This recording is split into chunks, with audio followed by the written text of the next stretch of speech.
এক ছিল ছোট্ট একটি গ্রাম। গ্রামটি সবুজ পাহাড়ে ঘেরা, চারপাশে ছিল নদী আর গাছগাছালি। সেই গ্রামে থাকতো একটি বাচ্চা মেয়ে, নাম তার রূপা। রূপার বয়স ৮ বছর, আর সে ছিল খুব দুষ্টু, কিন্তু তার মন ছিল সোনার মতো। গ্রামের মানুষ সবাই তাকে ভালোবাসতো। তবে রূপার সবচেয়ে কাছের বন্ধু ছিল একটি পায়রা, নাম তার সাদা। পায়রাটি ছিল খুবই বুদ্ধিমান। রূপা ও সাদা সারাদিন খেলতো, গল্প করত আর মজা করত। একদিন বিকেলে রূপা আর সাদা মাঠে খেলছিল। হঠাৎ তারা শুনল একটি অদ্ভুত শব্দ, যেন কারা দূরে কোনো ড্রাম বাজাচ্ছে। রূপা বিস্মিত হয়ে সাদাকে বলল, চলো দেখি কোথা থেকে এই শব্দ আসছে। সাদা সাড়া দিল এবং তারা দুজন শব্দের দিকে এগিয়ে চলল। শব্দটি গ্রামের পাশের জঙ্গলের ভেতর থেকে আসছিল।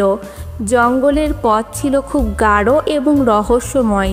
রূপা কিছুটা ভয় পেলেও সাদা তাকে সাহস দিল।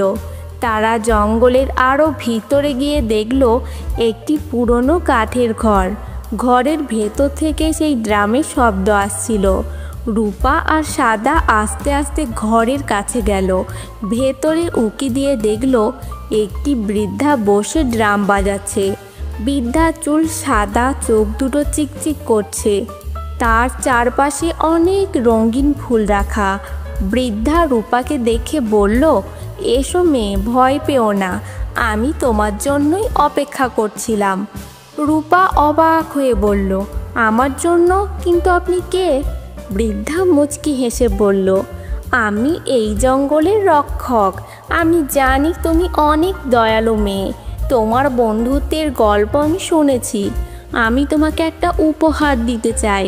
বৃদ্ধা একটি টেবিল থেকে একটি ছোট্ট রঙিন ফুল তুলে এনে রূপার হাতে দিল। সে বলল, এটি একটি জাদুর ফুল। এই ফুলটি যখনই তুমি কাউকে দেবে, তার মনের কষ্ট দূর হয়ে যাবে। তবে মনে রেখো, এই ফুলের জাদু শুধু তখনই কাজ করবে যখন তুমি সেটা আন্তরিকতার সঙ্গে দেবে। রূপা খুশি হয়ে ফুলটি নিল। সে বৃদ্ধাকে ধন্যবাদ জানিয়ে সাদার সঙ্গে ঘরে ফিরে এলো। পরদিন সকালে রূপা দেখল তার প্রতিবেশী দাদু খুব বিষণ্ণ। দাদুর প্রিয় গরুটি অসুস্থ। রূপা দাদুকে জিজ্ঞেস করলো, আপনার কি হয়েছে? দাদু বলল, আমার প্রিয় গরুটা হয়তো আর বাঁচবে না। রূপা মনে করলো জাদুর ফুলের কথা। সে ফুলটি দাদুকে দিল।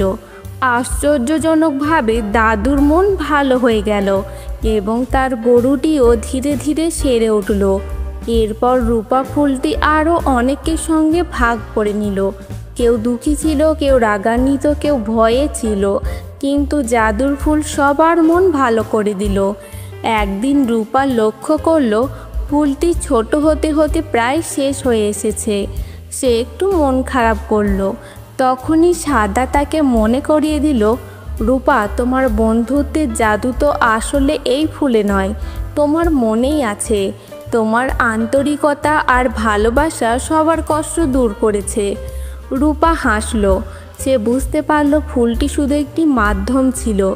আসল জাদু তার বন্ধুত্ব আর ভালোবাসার মধ্যেই রয়েছে। এরপর থেকে সে ঠিক করলো সে নিজের আন্তরিকতা দিয়ে সবাইকে সাহায্য করবে। গ্রামের সবাই রূপাকে আরও বেশি ভালোবাসতে লাগলো। তার বন্ধুত্ব আর সাহায্যে পুরো গ্রাম যেন আরও আনন্দময় হয়ে উঠল। আর সাদা, সে তো ছিল রূপার চিরকালীন সঙ্গী। তো বন্ধুরা, গল্পটি যদি ভালো লেগে থাকে তাহলে চ্যানেলটি অবশ্যই সাবস্ক্রাইব করে নেবে আরও নতুন নতুন গল্প পেতে।